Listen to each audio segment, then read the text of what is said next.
Hello, welcome to the Producer Joe Show. This one, I'm not going to lie, I think I knocked this one out of the park here, and I'm pretty sure this is going to be a really fun interview. First of all, welcome and thank you for tuning in. And if you haven't subscribed yet on YouTube, please do. There would be many more shows to come. Now, I got to this interview through a podcast that I listened to. The great Ken Levine has a podcast, Hollywood and Levine. Ken is a fantastic scriptwriter. MASH, Cheers, Frasier, the list goes on. And I heard Michael on one of his shows. It was a two-parter, actually. Mine will only be a one-parter. And I just had to get him on. I just had to. And he's gracious enough to join me. His name is Michael Uslan, and he is the executive producer for all of the Batman films and so much more in between. But I don't want to have him holding on any longer, so I will bring him on right there. Hello, Michael. Hey, Joe. How you doing today? Excellent. Thank you so much for joining me in my little small town studio here. Happy to do it. We all started in our own little small town enclaves. I think you can tell here, and I always get the shoulder wrong, whatever, but I am a Batman fan. I always have been. And I mean, you're like a hero to me, and you've done a lot for us people who love the fandom of Batman, and I thank you for everything that you have done. I appreciate that, Joe. You know, I started out as a fan. I was the consummate fanboy geek, and I wear that as proudly as my red badge of courage as I possibly can. But I am an authentic fanboy. I was there in the earliest days of the organization of comic book fandom in the early 60s. I was at the first comic book convention ever held on the planet Earth. I used to go on the DC Comics afternoon tours when I was off of school. By the time I graduated high school, I had over 30,000 comic books dating back to 1936, to the point where my dad, we moved into a house, he never got his car in the garage. The garage was filled with comic books, but that defines me. That is who I am, Joe. That is a great dad. I love my garage. That's quite a sacrifice right there. Yeah, my parents were tremendously self-sacrificing parents. I love that. They really were. My older brother, Paul, was a superstar at every single sport he ever did. And I was their younger geeky son who could barely swing a bat. And I retreated into a world of comic books and superheroes. And just as much as my parents sacrificed, but took pride in what my brother was doing and went to his games, my parents sacrificed and took pride in what I was doing, and took me to that first comic book convention and drove me to DC Comics for the tour. And we found out that a lot of the creators of comic books and superheroes from the 30s, 40s, 50s, and 60s lived in New Jersey, where I grew up. And my dad worked 6 days a week as a mason contractor, but often he would take his Sundays and drive me all over New Jersey, sometimes to Long Island or Manhattan, so I could spend time interviewing all the greatest creators of our superheroes. That's the kind of parents that we had. We were very fortunate. That's fantastic. I had the same type of parents, so I know exactly what you're talking about, and it certainly was a good base for you to do the things that you did and have all that support. That's fantastic. Yeah, it was fun. It was great. I'm going to try to keep everything in here pretty good in a timeline. I know that I'm going to jump out of it a little bit here, but you have the distinction of being the only person to become an instructor at the only accredited college. I'll make it simple for you. I was the first ever professor of an accredited course taught in college on comic books. It had never been done before. Thank you. Yeah, you know it better than I do. It's funny what living it can do. I appreciate that. So I think it's interesting your career is, and we'll get to all the Batman stuff in a second here. But when you look at your IMDb page, your credits, it's not just Batman. I mean, you got everything in here, and this is just a snippet of IMDb. You got Justice League in there. You even have, it may have cut off, but where in the world is Carmen Sandiego? I mean, you're a very, very well-rounded person. That takes a special brain, I think. Well, that was very, very special project for me. My son came home from, I don't know, third grade, fourth grade, and I couldn't believe working on his homework how great he was doing with geography and reading maps. And it all came down from this computer game, Where in the World is Carmen Sandiego? So I went into his school and I talked to his teacher. She goes, "Oh, Mr. Uslan, I didn't create that. That's a very popular new computer game." So the next day I tracked down the rights, Broderbund, San Francisco. The next day after that, I was on a plane to San Francisco, got the rights. And then it took me, Joe, 2.5 years before I was able to finally sell it to television. And ultimately it won me the Emmy Award for Best Kid Series. That's excellent, man. Broderbund, that brings me back a few years. So Batman began in 1939, and that was Bob Kane, of course. But I know that there's a backstory on this. Correction. Bob Kane and Bill Finger. That's where I was going with that, because I was actually going to say Bill Finger because I know that he had a huge hand in it, but he was a bit more. You mentioned this on Ken Levine's show, and I learned so much. Is that that Bill was a huge influence on that? That's maybe an understatement. If you take a look at the documentary, Bill and Me, and Mark Tyler Nobleman's incredible book, he was the guy at the forefront of doing all the research on this, along with Athena Finger, Bill's granddaughter. But I have to tell you, I am certainly one of the last people still standing who met Bill Finger. I met Bill twice and talked to him. And when I was 13, 14 years old, Bill told me how Batman was created. And if I could take a moment and just tell you and your listeners what he told me, he said Bob had originally come up with this concept. Bob was a teenager at the time. DC Comics editor back then told him that this new Superman thing was really hot, and they were looking for people that worked for DC to come up with more superheroes.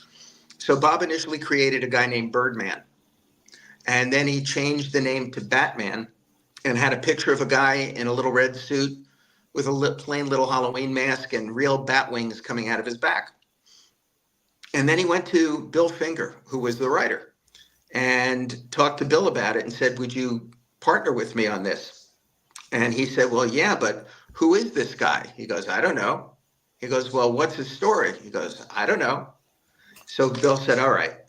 He said, "First of all, they already have Superman.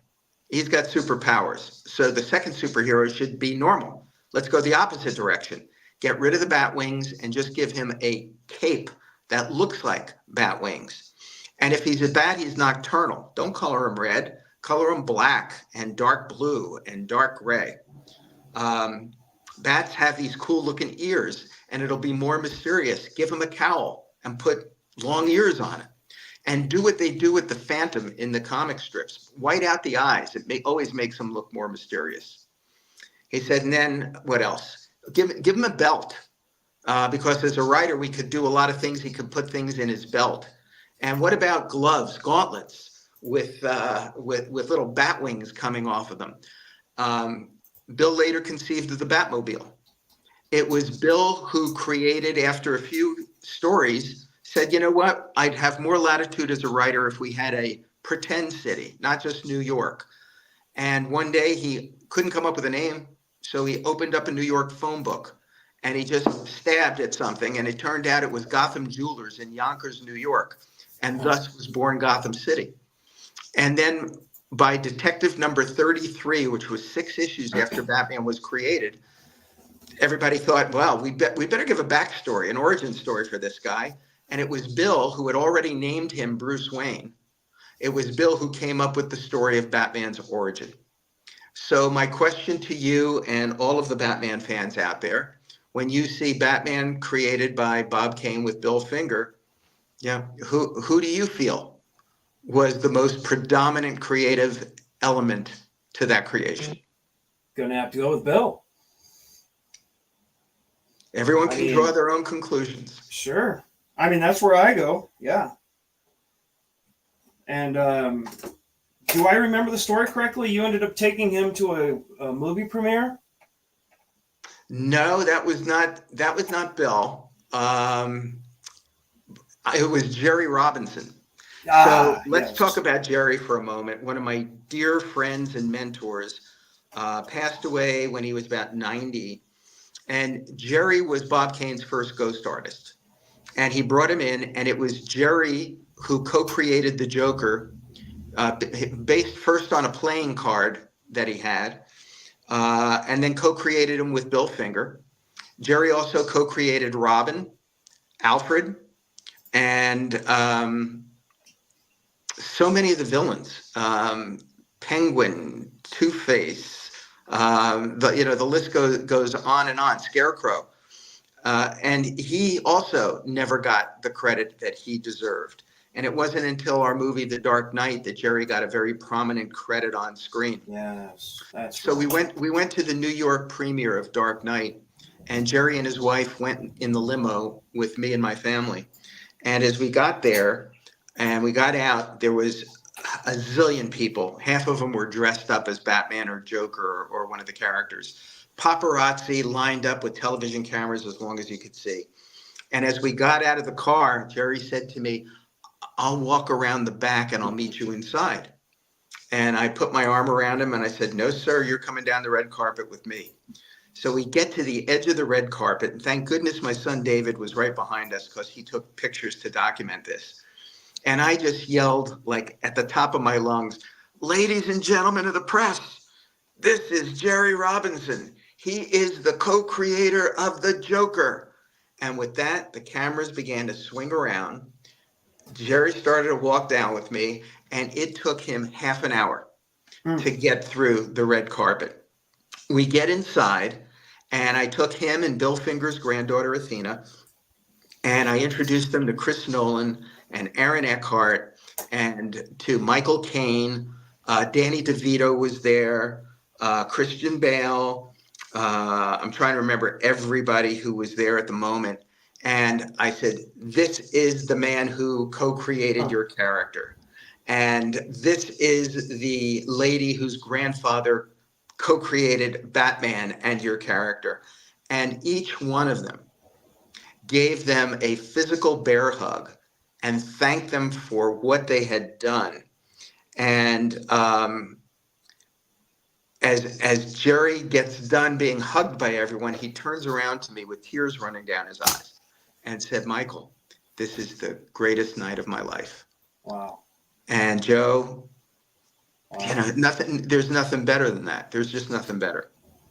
What a great move on your part. I mean, to be able to see that and make that happen. That's just fantastic, man. I'm glad you did that. Thank you. Well, part of my mission has been since the earliest days, not only to attempt to bring respectability to these superheroes, and in some cases it has been to return the dignity, restore the dignity as well as the darkness to some of these heroes, Mm-hmm. but it's also to bring credit and acclaim and a spotlight to the creators, because these people were part of a generation that were denigrated by society. Society looked down their nose at comic books back in the 50s and 60s, and they had no respect for the creators, and many of them were driven out of the business. And to see their work now being mounted in museums and in galleries and in universities, and to see them get the kind of respect and attention that means more than anything. That's awesome. That is so great. Um, so you said you're a self-professed comic book enthusiast. Now that led to the 1966 TV series with Adam West, and I know you were greatly excited to see that. And then once you Yeah. saw that, you had a take on it. Can you share your take of the 1966 TV series with Adam West? Yeah, but it's real important we set it in the context of its time. So that was January 66 that came out. I was 14 and a half years old. I was also deeply, deeply a comic book fan and historian already. I was deep into the golden age of comics and the creation of superheroes. And I knew, and I had read all the original Batman stories. And I knew the vision that Bill and Bob had for the character. So I was waiting months for this show to come on the air. And back then, we didn't have much of anything on the air from the world of comic book superheroes. We had, when I was growing up, The Adventures of Superman with George Reeves. And for about one season, we had Sheena, Queen of the Jungle. That was it. Mm-hmm. So for Batman to be coming on, this was major, major, major. And the show starts. I'm in our basement den watching this with two of my friends. And it's in color. Wow. The opening animation kind of looked like Jerry Robinson, Bob Kane artwork. Somebody spent a lot of money on the sets. The car looked really, really cool. But about 20 minutes into the first episode, I realized, oh my God, this is a comedy. Mm-hmm. They are playing Batman as a joke. The whole world is laughing at Batman, and that just killed me. Sure. So that night after the show, with my two friends present, I made a vow. So I made a vow like young Bruce Wayne once made a vow. But he made his vow over the bloody dead bodies of his parents in the street. My parents were safe upstairs in the kitchen. But I made a vow that somehow, someday, I would show the world the true Batman. I would show them the way he was envisioned in 1939 by Bob and Bill as a dark knight, creature of the night from the shadows, stalking these deadly, deranged villains. And I quickly realized part of that goal would be to erase from the world culture these new words, pows, zap, and wham, that were popping out all over. And that was the start of it, Joe. That was the start of what would become a long, long, long quest that would turn into a human endurance contest and ultimately would turn into not just a job, not just a project, not just even a career, but my life's work.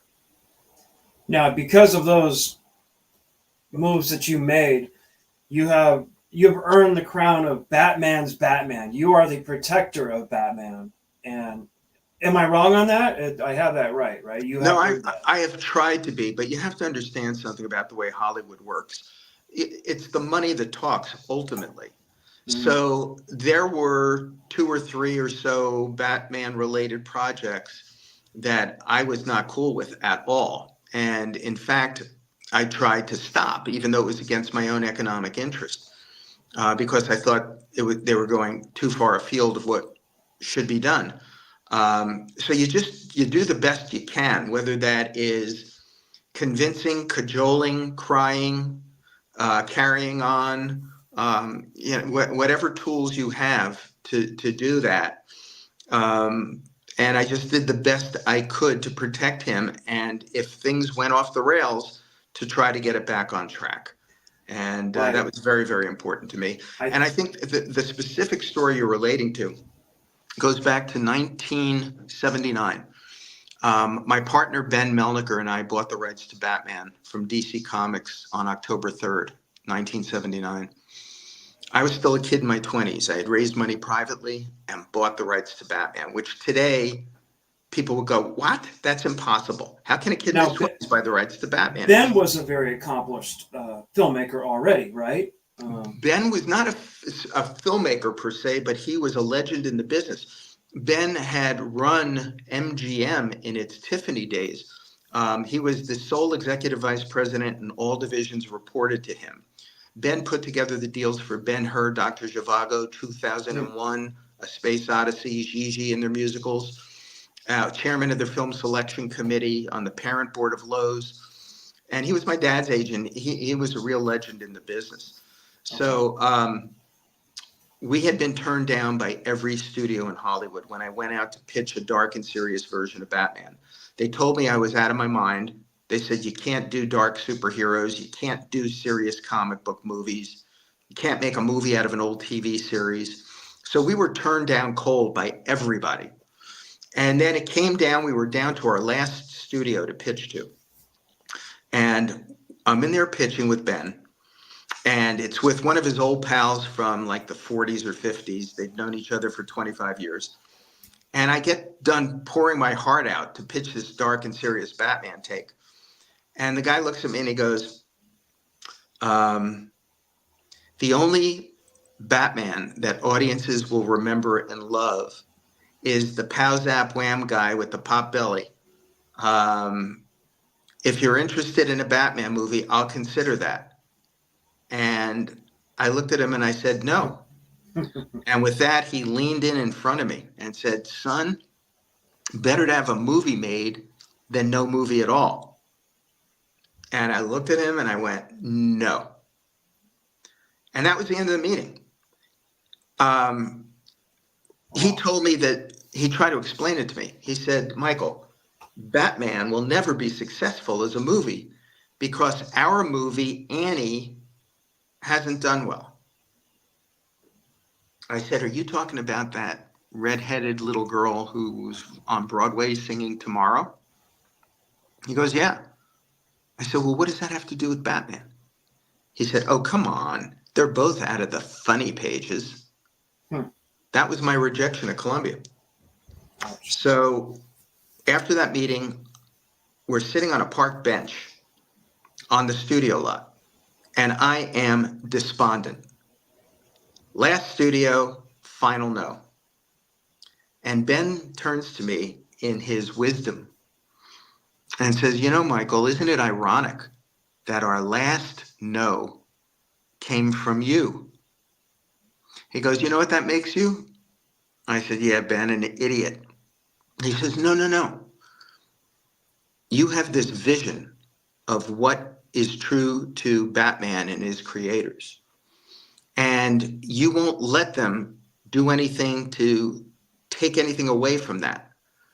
You've just turned down big money and your chance to make your first major motion picture as a producer because you're defending Batman. You're protecting Batman. And that's when he turned to me, Joe, and said, you're Batman's Batman. And that's where the title of the book comes from. That's a great story. And yeah, I second those words. I mean, you are the protector. You are Batman's Batman. That's fantastic. I tried. So I've been watching your countdown on Facebook. 13 days now. Yeah. 13 days now till the anniversary of 1989's Batman with Michael Keaton. Can you tell me? I mean, it was just such a revolutionary picture from the standpoint of marketing. I mean, there had to be a trailer rushed out. The billboards didn't have the name Batman on it. You had Michael Keaton. You had Jack Nicholson. It was star-studded. Can you give me some insight on how all that came to be and how it felt? I mean, yeah, let's see if I can do this in under 7 hours. So let's start with this, because again, it's important that everybody who wasn't around and functional in 1989 understand this in the context of its time. There were no computers, really. There were no social media.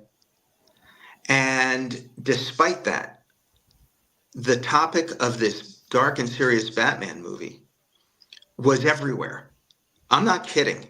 Internationally, newspapers, radio, television, magazines. There was this buzz.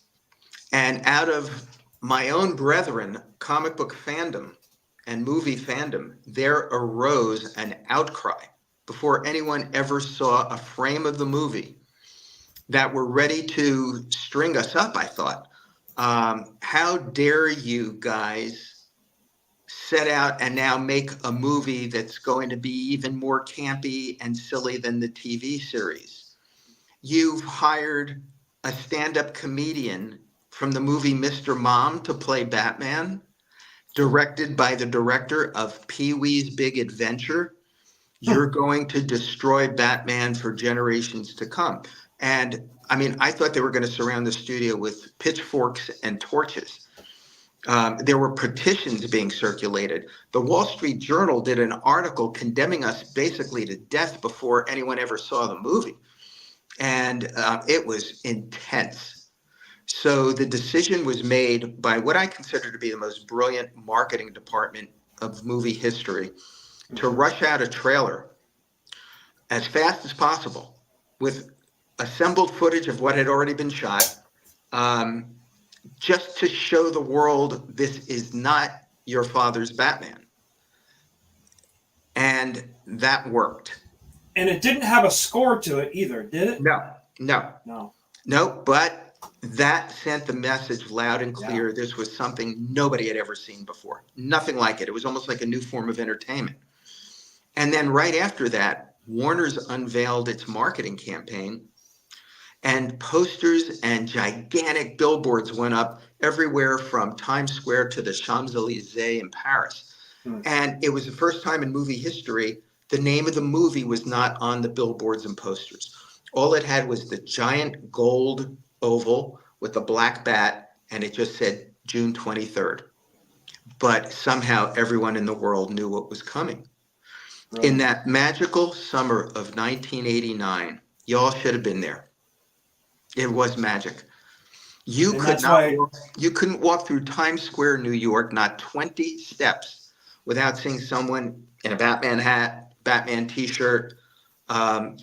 They were breaking into bus stops to steal the posters out of the display units.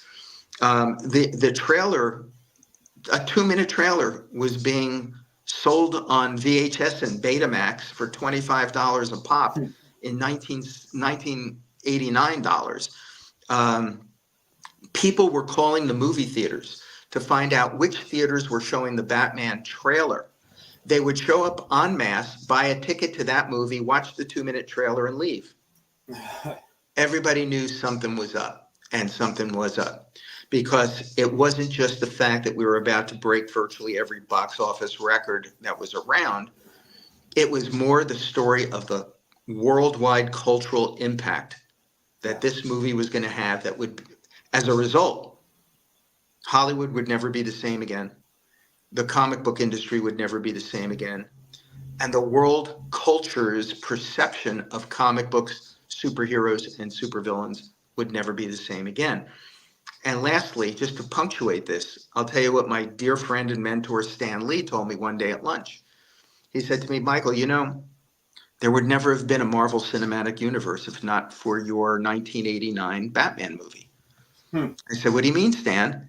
He goes, that's the movie that was the key to Marvel. And sure enough, I always talk about this, Joe.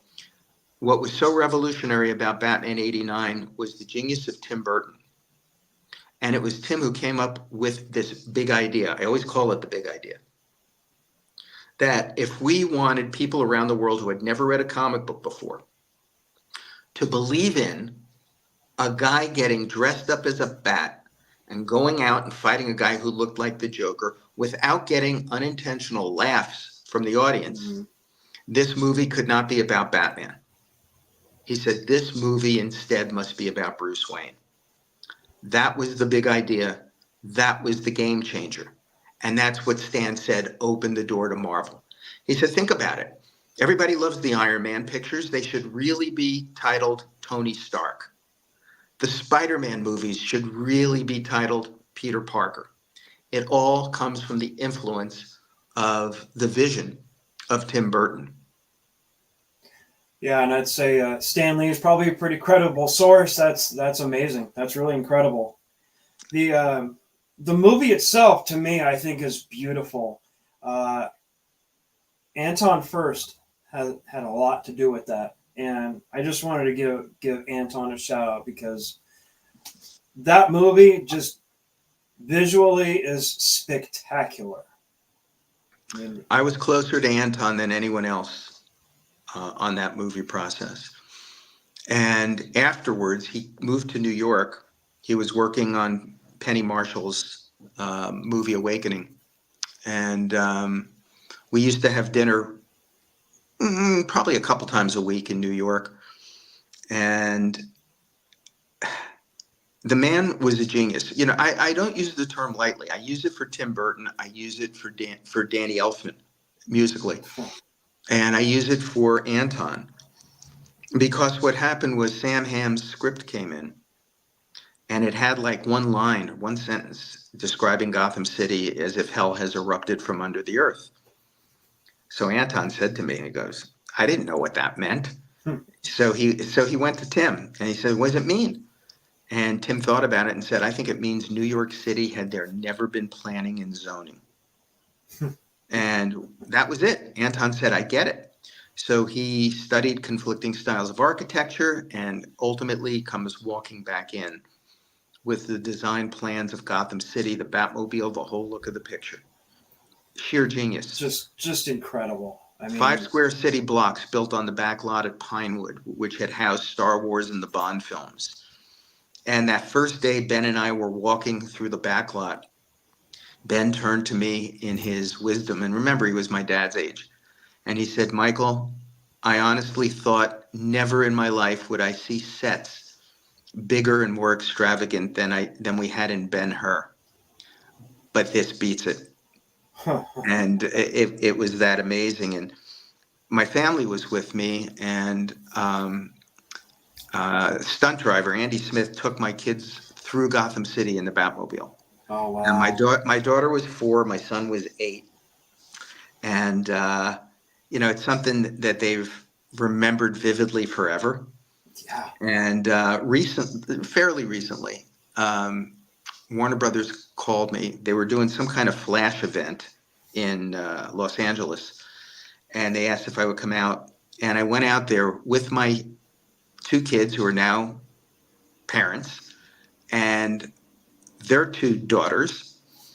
And there they had, from 1988, they brought over exactly the same Batmobile my kids had ridden in. Oh man. And now my 2 granddaughters got in, and It's they got were, goosebumps.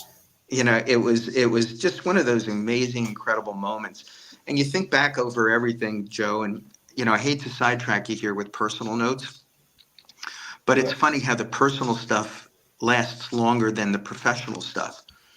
I remember when we were filming inside a soundstage on a constructed rooftop, the most iconic moment of the whole movie of '89, when Michael grabs the guy and holds him up to his face and says, I'm Batman, and then throws him down and then leaps off the edge of the building.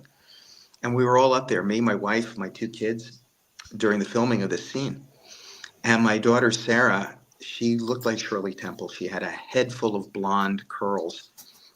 And she's standing literally right under Michael's right shoulder, right elbow. And I said, Sarah, you got to move back. You got to move back. They're going to be filming. And the AD said, no, it's all right. She's out of frame here. She's okay.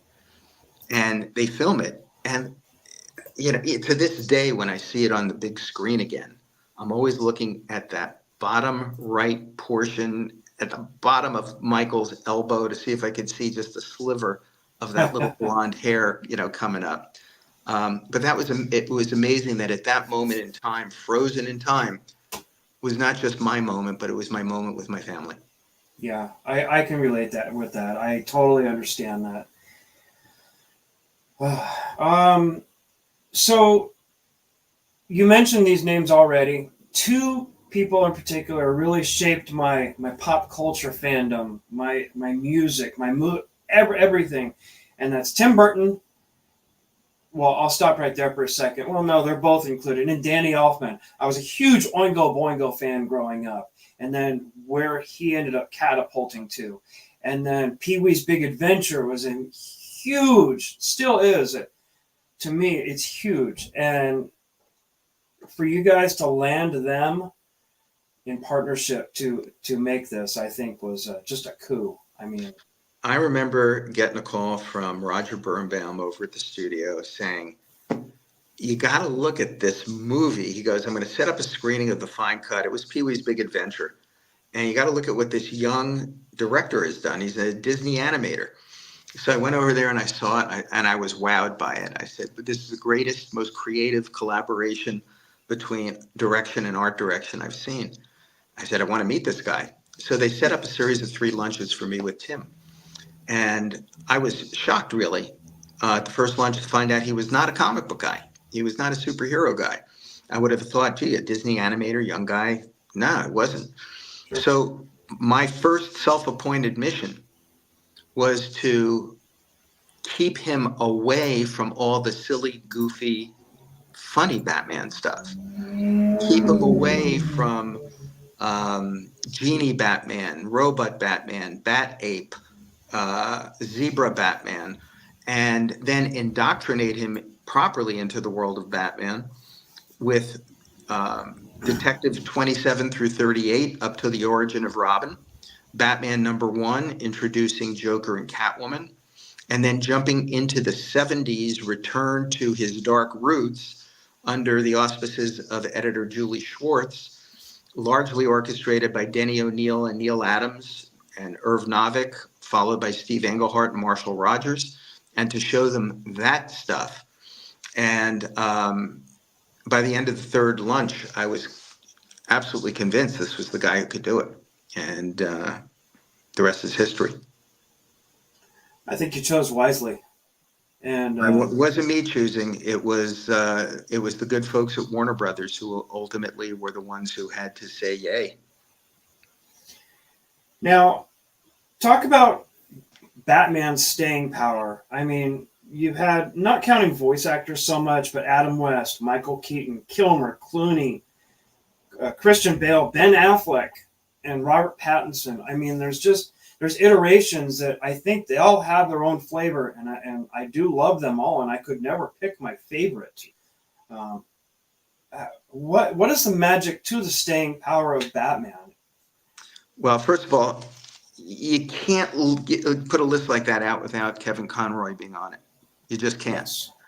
The staying power of Batman, the magic, I think it comes down to probably 4 elements. The most important is the fact that he's human.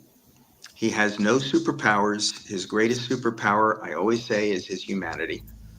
And when you've got somebody like that, it's exactly the way Christian Bale described himself in Dark Knight Rises, that Batman is not a person as much as he's a symbol, that anybody could be Batman if they're willing to step up to the plate, make a commitment, persevere, do all the things a hero needs to do. And that's a lot of self-sacrifice and walking through hell in the process. And I think that's the magic of it. People can project their own philosophies onto Batman. They can project their own politics onto Batman. True. He is every man for all of us. And very, very, very few characters have the ability to do that. And that's why he'll last forever. You add to that, he has, I think, the most primal origin in the history of comic books. A kid who watches his parents shot to death in front of him and then sacrificing his childhood and making a vow over their bodies to get get all the bad guys who did this, and then staying true to his mission. That transcends cultures worldwide, not just borders. The third element, which I go back to my friend Stan Lee. Stan said, Michael, it's supervillains who are just as important as superheroes, because ultimately it's the supervillains who define the superheroes. And he was right about that. And no one has a greater rogues gallery of supervillains than Batman.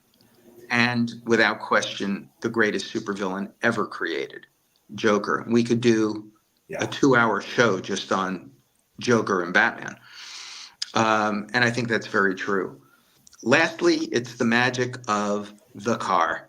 I mean, it's the car. And no matter how you contemporize it, change it, rebuild it, it's magic. Yeah. It's funny. You posted this picture earlier, and I said, I think I was there that day. And yes, I did take that picture that day. It was at Comic-Con San Diego. I was working. They had the tumbler there. They had the original, which my wife's dad actually had one of these. The tumbler, the sound of the tumbler is, I don't know, it's just things that stick with you as you watch movies 100 times. And it can really do that stuff. I mean, it was unbelievable. Of course, the thing with the Batmobiles, especially the Tumbler and 89, is they had almost no visibility. So, like you had, Andy Smith was driving the Batmobile blind um, in the sequence at the chemical factory, where he machine guns the door and then drives through it and then drives back out with everything, the fire, the explosions. He was really driving blind, and he had to really, really plan hard for that. And the enormous talent that went into that whole process was amazing. Or stuntman extraordinaire Carl Newman, the guy who in the Cape and Cowl was jumping in and out of the Batmobile.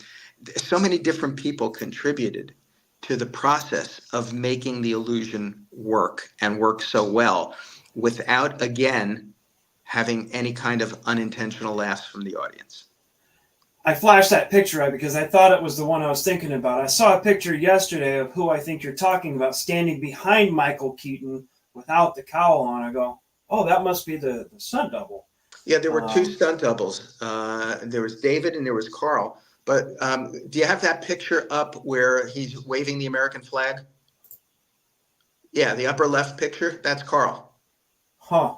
Look at that. That's a great picture. These cars at Comic-Con, were those prototypes or were those film used? No, those were real. There are some great shots, which I'll be posting over the next few days, of all the Batmobiles being taken down to San Diego for that event. And that was magic. You were there. It was as if the Beatles had arrived. And it was that kind of reception, that kind of mania. It really was unbelievable, the reaction of having them all in one place at one time. Oh, they couldn't tear me away. They're like, well, we need to go back inside. You know, I'm like, I can't. I just can't. You know, it's, yeah, beautiful cars. Yeah, they had them all together last year at the NFT show in Los Angeles, downtown. And again, wherever they go, the crowds follow. Yeah. You made mention of Joker, and I have a note here to make a special shout out for Todd Phillips. What a twist that he put in Joker, and the heart and the emotion, and I absolutely love that movie, Joker. Todd, yeah, it's going to sound like I'm just throwing this term genius out all over the place, but you have to remember, I've been in this business 48 years, and there's now maybe, I don't know, 7 or 8 people that I cite as geniuses that I've been privileged and honored to be associated with on projects. And Todd is one of the guys at the top of the list there. What he did in reconceiving an approach to not just to Joker, but to break the mold and break the tropes of comic book movies, comic book based movies, was incredible. And it was an important work of true cinema. I always say that cinema at its best is a mirror that is being held up to society, and they are being forced to look at themselves, warts and all, biases, prejudices. And at that moment in time, when America and the world were so polarized, and still are, when everybody was shying away from discussing mental health and its connection to gun violence, when people, especially in this country, but all over, lost their civility and no longer knew how to speak with each other, but only to talk at each other. This was a commentary on that moment in time, and it was strong, it was powerful, and it was magnificently executed from top to bottom. And all I can say is, and I will say nothing more than that, but this October 4th, when Joker Folie à Deux opens with Joaquin Phoenix and Lady Gaga, your brains will explode. That's all I'll say. have it on I got it on my calendar right over there. We will definitely be seeing that. Um, my wife threw out this question, and I thought it was interesting. I'm kind of jumping around now. I want to wrap this up. You've been so generous with your time. I just have a few things left here. Yeah, sure. In the films, we saw Robin in 2 films. Why is there such a why wasn't he included in more films? Do you know the answer to that? I know an answer to that. And I go back to Stan. I go back to Stan Lee.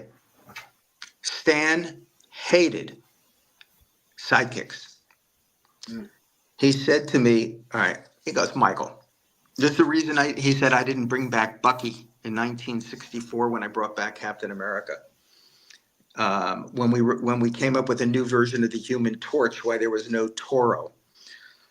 He said, at Marvel, when we were introducing the Marvel Age of Comics, we wanted these comics to appeal to an older audience. We wanted them to feel real. And we wanted to break a lot of the cardboard characters and stereotypes that had permeated comic books and superheroes forever.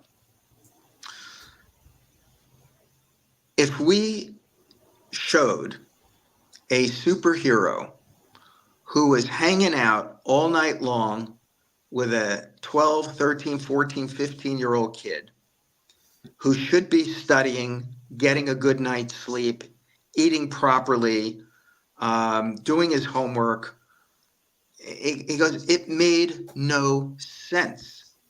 No sense. Why would an adult guy be palling around with a kid like that all night long? He goes, it doesn't work. It just doesn't work.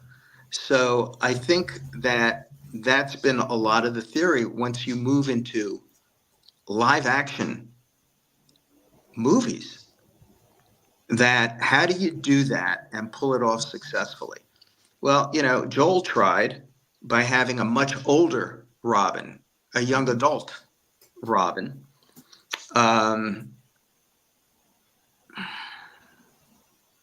get you. Tim was toying with it, but it would have changed the entire history and legend of Batman and Robin for him to do that. And why would he change everything about it? Well, because it wouldn't work in live action the way it came off in the comic books. So I think that has had a lot to do with it. Now, Damian's arrival on the scene gives it a different chance because you're talking about a son of a superhero and a son who is a bad boy and difficult to control and has all kinds of contemporary issues and relationship issues. So the door is opened now to a new way to attempt it. And it's going to be very interesting to see how that evolves. That's a pretty clear answer right there. I like that. I appreciate that. Sure. My personal question that I had is, I could never wrap my head around this one because watching everything when I was younger, like Incredible Hulk and Batman, how can 2 superheroes need to fight each other? Batman versus Superman, I suppose, namely, but there's been others. It's an old comic book trope. And I know this for a fact from both the hierarchy of Marvel Comics and DC Comics over the years. Whenever they had a cover of either a hero fighting a duplicate of himself or herself, the issue sold. Whenever they had a shot of 2 heroes fighting, the issue sold. So from a marketing standpoint, that's probably in the comic book world where that comes from. And then you are either in the hands of or at the mercy of whoever the filmmaker is and the creative choices that filmmakers make. And because the comic books have presented team-ups across the entire spectrum of what you could see, from Batman and Robin being best of buddies and in the early World's Finest covers, playing basketball together and baseball together and riding bicycles together, to the Frank Miller version of them pounding the crap out of each other. Right. So you got that and everything in between. And then you have to rely on the choices that each individual filmmaker has to make. Well, can't disagree there. I mean, yeah, that's pretty concise. Thank you. You're welcome. Do you own any of the props from any of the films? No, I'm not that kind of guy. No. I don't really keep that stuff. Even my comic book collection, to date, I've donated 45,000 comic books and memorabilia to Indiana University's Lilly Library, which is its rare book library on campus. And I'm very proud of that. So my collection was not simply broken up and sold off in pieces on eBay, but is accessible to students and researchers and historians, for generations to come. That's a beautiful thing. I like that. Now my ADHD took over here for a second. I wanted to mention, I thought it was really great in Batman Returns that Tim had found a way to bring back two people from Pee-wee's Big Adventure, that being Paul Rubens and, oh gosh, her name escapes me. Simone. She played Simone in Pee-wee's Big Adventure, but they were the Penguins' parents. And that's kind of like that little bit of trivia that a lot of people don't know. So if anybody's watching right now, when they throw the baby over the bridge, that's Paul Rubens and Simone. I just don't know why I mentioned it. Again, my ADHD is taking over. Well, I would simply say this regarding Batman Returns. To this day, I am still bedazzled by Michelle Pfeiffer's Catwoman. Mm-hmm. Bedazzled. And I always thought that Danny DeVito would make the perfect Penguin, but I had always thought of him as taking the Burgess Meredith version of Penguin and going with it from there and being Danny DeVito.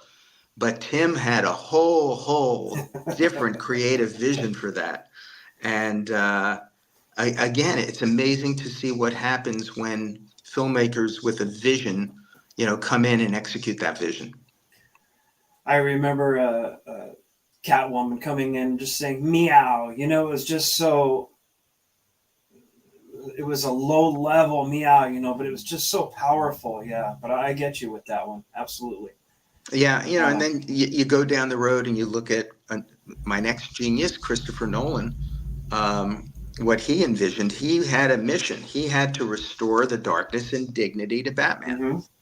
And so he was on the same mission Tim Burton was originally, but he was coming at it 180 degrees differently. He was not going to build Gotham City on a backlot. He wanted to make the world believe, and remember, this is now a post 9/11 world. It used to be a black and white world of good versus evil, where the Joker was the clown prince of crime. When Chris came into it, it had become a very gray world of order versus chaos. And the Joker was once again a homicidal maniac. So how do you convince audiences worldwide that this story could actually be real? Yeah. How do you convince them at this time that Bruce Wayne could be real today with post-traumatic stress syndrome, a young man on a lost horizon type of journey of self-discovery who comes back and elects to put on the armor to go out and fight. And he succeeded in that with his casting of Christian Bale, who I think nailed Bruce Wayne for every generation of Batman fan. Agreed. And was convincing and made us believe this could be real. Then he had to do the same with the Joker. Now, how do you convince everyone the Joker could be real? He made him into a modern day terrorist who placed no value on human life. Mm-hmm. Order versus chaos, and this was chaos. We watched that movie. We were scared of the Joker. He was terrifying and reminded us of the fragility of human life since 9/11. Then he had to convince us that Gotham City was real. How do you make Gotham City real? Well, he made the brilliant choice of not shooting it in New York, where at any moment in time, if you saw Times Square, Statue of Liberty, Central Park, you go, it's New York, and it breaks your suspension of disbelief. Mm-hmm. He chose Chicago, where if you take two buildings out of the skyline, few people around the world will recognize it, where it had a darkness to it, Lower Wacker Drive included, and was able to convince everybody that Gotham City was real, could be real. And his final mission was, how do you convince all of the people that the tech and all these gadgets could be real? And in his brilliance, he hired Morgan Freeman to tell you all that it was real. And as I always say, if Morgan Freeman says something's true, by God, it's true. Gonna be true. Yep. And that was an amazing thing. That took not just Batman, that took comic book movies to a new higher level. And I always credit Chris as the one who finally, when you walked out of one of his films, you didn't have to say, gee, that was a great comic book movie. You could say that was a great film, period, end of story. Well, I have one last thing on Batman here, and it's more just a commentary. But when it was announced that Robert Pattinson was going to be the Batman, I admit that I had questions. But when we walked out of that theater and saw that it was all scaled down back to his beginnings, and he was raw, and he couldn't swing without hitting the bridge. It's one of the greatest movies I have ever seen. It was taken from a completely different angle, and I absolutely love the Batman and the colors and the music. Michael Giacchino, I can't pronounce that. Everything is just great. I just wanted to throw that out there. The Batman. Going back, I went back in my files, and it was late 1990 when I first proposed to Warner Brothers that we do a movie that would showcase Batman as the world's greatest detective, something we had never seen of Batman in media before. I had to wait 32 years for that, as everybody was more interested in toys and games and explosions and everything else. But it was worth the wait.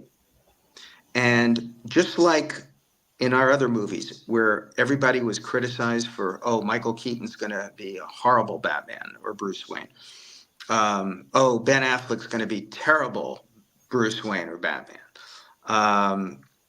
Heath Ledger. Robert Pattinson is going to be terrible. I mean, it's the same thing over and over again. And it happens, Joe, when nobody has seen a frame of the movie. And you can't look at the actor. You have to look at the director and what the director's vision is to understand it. That's first and foremost. And then, as I say, it is every fan's not only right, but responsibility to criticize a comic book movie. Mm-hmm. But once you've seen it. It's fair. That's fair. I'll give you that. So, let's take Ben Affleck. The decision that was made there by the filmmaker was to show a Bruce Wayne in his mid-40s. He was done with it. He was frustrated. He was burned out and had to be dragged kicking and screaming back into it.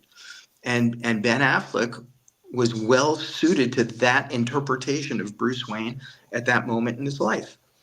So the next interpretation, it's going to be Bruce Wayne just starting out, where he's still not sure of himself, still tripping over his own feet, trying to define his own mission. He's still not clear with that yet.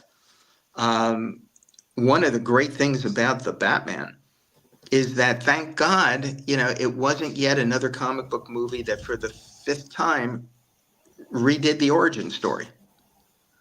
But every single scene in that movie involving Bruce Wayne or Batman, his origin story was drenched in it.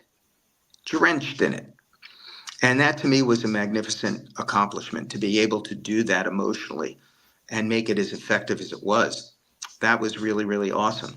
So I love the fact that here you've got a Batman who has not yet evolved into the Dark Knight. And, it's going to take more movies before you can see the character arc. Just same way with the Batmobile, same way with the villains. They're, with one or two exceptions, they're all just starting out as well. And they have to ultimately define their personas. So it's a wide open slate, and it's very exciting. And again, you've got someone like Matt Reeves running the show and making all these decisions and having the vision. Wow. What can I say besides wow? I think one of the best casting choices in that film was Paul Dano. He blew me away. It was an interpretation of the Riddler that would have Frank Ocean turning over in his grave, I think. Yeah, it was so creative and fit in with the times that we live in, the tone and everything that went along with it. The entire cast of that movie was sensational, one after another.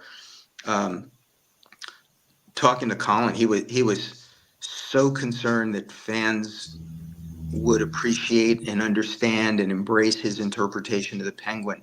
That was so important to him. And up and down the line with everybody attached, there was that importance to it. It's great to see. Yeah, that's great. I love that movie. Last thing I want to do here is promote your book. I did get a copy. Yeah. I implore everyone to hop onto Amazon and get a copy of this book, The Boy Who Loved Batman. It is your memoir, and it's just jam-packed with really great stuff. And this is one of my prized possessions right here. And if you do ever come down to San Diego, I'm not really huge on autographs, but I would love it if you were to autograph it. Yeah, Stan always said, when the moment comes, Michael, get in the plug. That was one of his mantras. Sure. The Boy Who Loved Batman, it's Amazon.com, BarnesandNoble.com. I also narrated the Audible book version, and we did very well with that. So I then wrote a sequel book, which is called Batman's Batman, also available through those sources. And I also narrated that Audible book. And currently, The Boy Who Loved Batman is being turned into a Broadway-bound play by the Nederlander Organization of New York. For those of you in the area of Florida, we will open October 1st in Tampa at the Strauss Center for the Performing Arts, and we'll be playing there through November 10th. And I would say, if you want a geeky, funny night out, come join us there. I think you would really all enjoy it. The other thing I would say would be, you certainly are invited to follow along with me on either Instagram or Facebook, or I'm told they are reposting my Instagrams on X right now. But, come along for the ride. I try to make it entertaining, mixing comic book history with behind the scenes stuff from the movies. And I think it's a lot of fun. Yes, you are a great follow. I follow you. And I'm going to wrap it up here unless you have anything else. No, sir. I think we covered a lot this time around. Maybe if you're interested, we could do this again in October after the next Joker movie opens. Absolutely. And I hope to see you at Comic-Con. I will get down there. I don't work there anymore, but I'll be down there at some point. Hopefully I can run into you there. But and by the way, we've just got a few days left. I curated in San Diego at the Comic-Con Museum in Balboa Park. I curated the first ever exhibition on the life and legacy of Stan Lee. And it's only up through this coming weekend.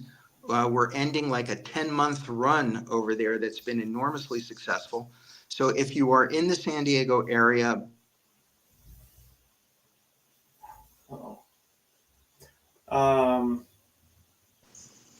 okay, there you are. The very end of that got cut up. If you're in the San Diego area.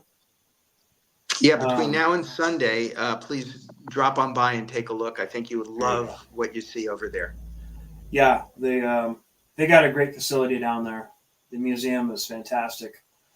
Well, I appreciate your time. Very generous, and absolutely October. Absolutely, thank you. So I will cut you loose now, and I'm going to do my own little wrap up on my end, and we will talk soon. Thank you so much for coming on the show. It means a lot to me, Michael. Thank you, Joe. You take care. All right, bye now. Well, that was fun. Appreciate you tuning in. You can watch this anytime on YouTube if you haven't subscribed already. Give me a subscribe, would you? And we'll talk to you real soon. This has been a lot of fun. And for my outro here, this is a tease on my next guest, which is next Tuesday. Thank you very much, and we'll talk to you soon.